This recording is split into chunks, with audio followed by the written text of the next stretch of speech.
ग्रहण कर लेता है। भगवान कहते हैं सन्मुख हो जीव मुझ वही, जन्म कोटि अघनासौ वही। करोड़ों जन्म के पाप मैं चुटकी मारते हरण कर लेता हूं। क्योंकि शारीरिक दृष्टि जो है, संसार की जो दृष्टि है, वो आपको पाप कर्म में लगाने वाली। क्योंकि शारीरिक और संसार की दृष्टि जो है वो मोहमयी, और जो मोह है वो हमको पापी बनाता है। करे मोह बस नर अघनाना, स्वार्थ रत परलोक नसाना। वो स्वार्थ में लगा हुआ, उसकी दृष्टि में परलोक नाम की कोई चीज नहीं। यही संसार में ही खाओ पियो मौज करो, मस्ती छानो, फिर किसने क्या देखा। इस प्रकार से समदर्शन, उस आत्मा को ही अंदर में बाहर में और बाहर के दृश्यों को उसमें कल्पित देखना। क्योंकि संसार सब जो है वो नाम रूपात्मक है, कल्पना है, कल्पित है। कल्पित वस्तु की अधिष्ठान से भिन्न सत्ता नहीं होती। जैसे जितने भी जेवर हैं वो सब स्वर्ण रूप है, मिट्टी के बर्तन जो है मिट्टी रूप है, स्टील के बर्तन स्टील रूप है। ऐसे ही ये संपूर्ण विश्व ब्रह्मांड जो है वह आत्मा है, आत्मस्वरूप। भगवान श्री कृष्ण कहते हैं ऐसा जो सर्वत्र हमारा दर्शन करने वाला है, उसका मैं अपनी तरफ से फल क्या बताऊं। योमा पश्यत सर्वत्र, जो मुझको सर्वत्र पश्यति, जो सब कहीं मुझे देखता है।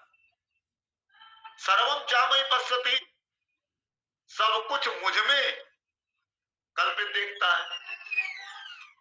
तस्याम न प्रणश्यामि, उसके लिए मैं कभी उसकी आंखों से ओझल नहीं होता, और सच में न प्रणश्यति, वो मेरी आंखों से ओझल नहीं। यानी मैं उसके सामने हमेशा विद्यमान हूं और वो मेरे सामने। कहाँ छुपा बैठा है जग में वो सच्चा इंसान, खोजते जिसे स्वयं भगवान। कहाँ छुपा बैठा है जग में वो सच्चा इंसान, खोजते जिसे स्वयं भगवान। जिसने गला दिया अपना तन, सींचा जिससे धरती का मधुबन, क्षमा शांति में जिसका जीवन, वही चमकता बनकर चंदन। ईश्वर के मस्तिष्क में होगा उसका ही गुणगान, खोजते जिसे स्वयं भगवान। कहाँ छुपा बैठा है जग में वो सच्चा इंसान, खोजते जिसे स्वयं भगवान। सर्वभूत स्थितम यो माम भजति एकत्वम आस्थिता। संपूर्ण भूत प्राणियों में जो भगवान कहते हैं मुझे भजता, नहीं मुझे भजता माने मेरा दर्शन करता है।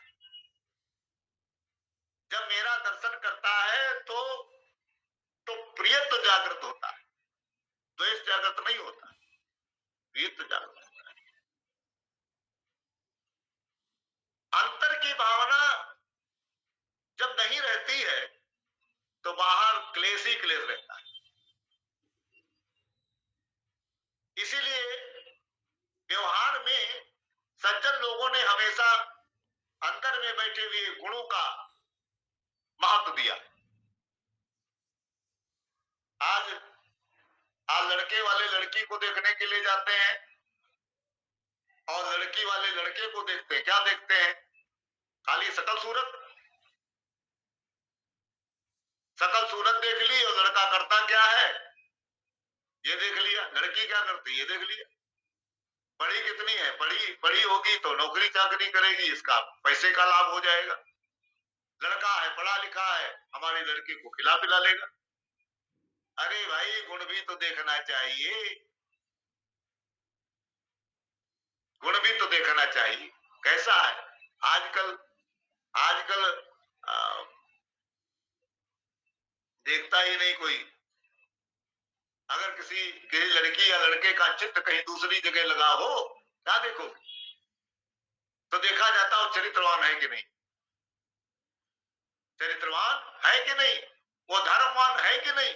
ऐसा तो नहीं वो धर्मवान यदि नहीं होगा तो क्या है, उसका स्वार्थ किस समय स्वार्थ सिद्ध नहीं होगा, वो निकाल करके बाहर कर देगा। मुसलमानों क्या, तलाक तलाक तलाक 3 बार बोल दिया गया, खत्म हो गया। ऐसा ऐसा संसार, कमाल की बात है। हमारा तो ऐसा धर्म ही नहीं।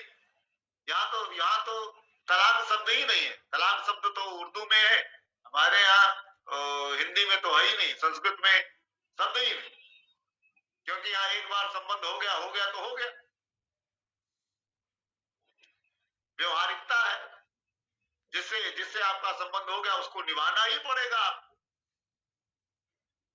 संबंध हुआ है इसका मतलब एक दूसरे के ऊपर कर्जा है, और धर्म का पालन करके कर्जे को उतार दो। क्योंकि संसार में कर्ज को चुकता करने के लिए संसार में आना पड़ता है, और कर्तव्य पालन नहीं किया है तो कर्तव्य को पुनः पालन करने के लिए संसार में पुनः पुनः आना पड़ता है। और गर्ज यानी अपने आत्म स्वरूप को जानना आपकी गर्ज है, उसको पूरी करने के लिए महापुरुष की शरण में जाना पड़ता है। उत्तिष्ठ जागत प्राप्य वरान्य बोधत, उठो उठो जागो और किसी महापुरुष की शरण में जाओ। इस प्रकार से भजत एकत्व मासता, एक ही मुझ आत्मा परमात्मा सच्चिदानंद को जो सब में स्थित देखता,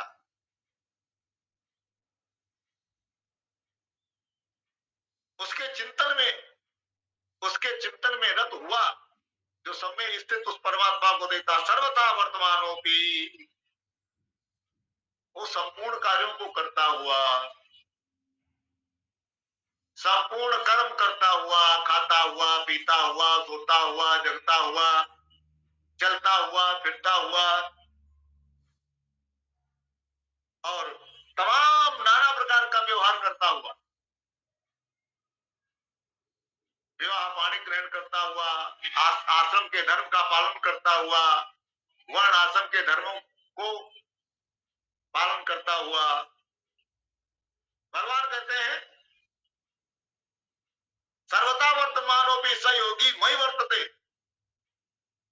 ये सब कुछ करता हुआ, सब क्रियाओं का विधिवत धर्मानुसार करता हुआ, पालन करता हुआ। भगवान कहते हैं स योगी, वो योगी जो है, वो निरंतर मुझसे जुड़ा हुआ, जिसका चित्त जुड़ा हुआ है, मयि वर्तते, मुझमें ही संपूर्ण क्रियाएं उसकी हो रही।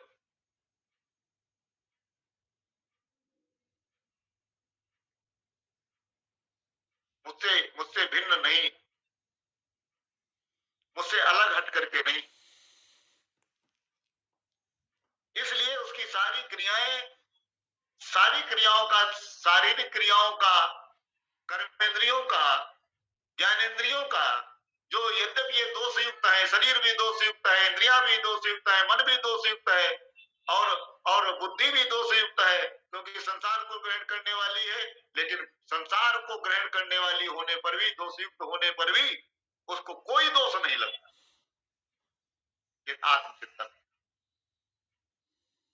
ये सबसे बड़ा लाभ है।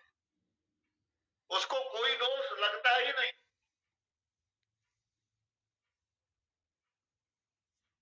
सब में यदि आत्मदृष्टि हो जाए, भगवत दृष्टि हो जाए, तो फिर कोई दोष नहीं लगता। ऐसा जो महापुरुष है, ऐसा जो भक्त है, वो चाहे संपूर्ण विश्व ब्रह्मांड को नष्ट करने वाला हो, तो भी उसको नष्ट करने का कोई दोष नहीं लगता।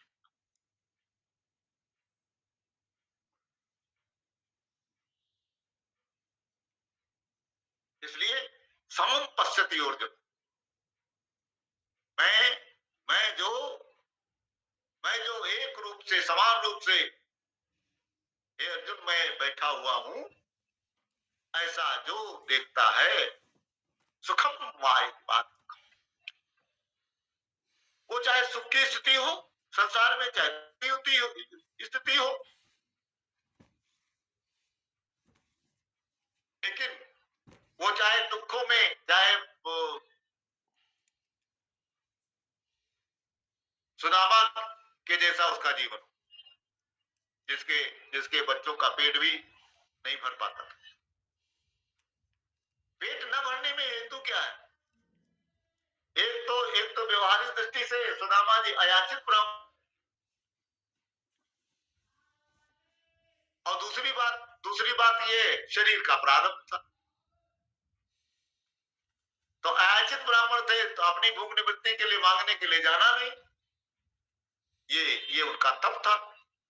और शरीर का जैसा कुछ प्रारब्ध था, क्योंकि शरीर जब प्रारब्ध के अनुसार जब उसको छोड़ दिया जाता है, तो इसका जो सुख दुख है वही भोगता हुआ, और उसमें ना दुख बनाता है ना सुख बनाता है, तो कहते हैं, तो ये एक तरीके से उसका तप,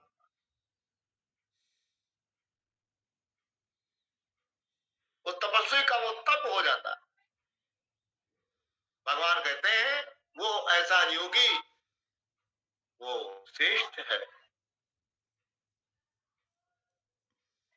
वो अपने गरीबी के दुख को रोता नहीं है, गरीबी के दुख को रोता नहीं है, और राजा जनक आदि राजा बने के सुख में वो खुश नहीं होता।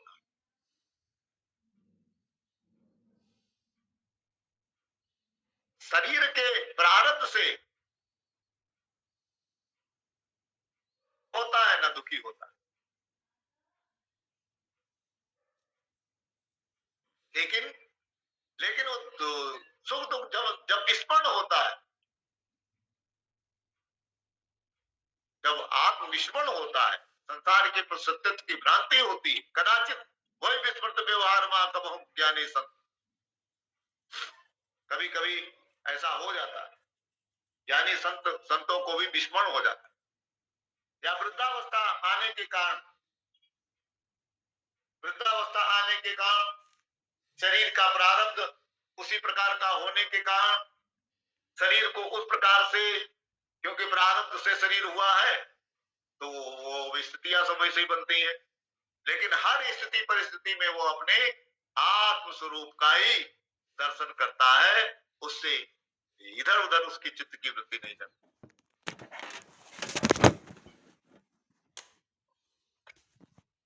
सज्जनों, इस प्रकार से कहते हैं वो किसी से भी घृणा नहीं करता, सब में एक जैसा अपने आत्मा को देखता है। ऐसा देखता बहुत काल पर्यंत, बहुत काल तक एक जैसी जब स्थिति रहती है, दृष्टि रहती है, तो उसमें एक तरीके से लगाव हो जाता है, उस वृत्ति में लगाव हो जाता है। परिणाम क्या होता?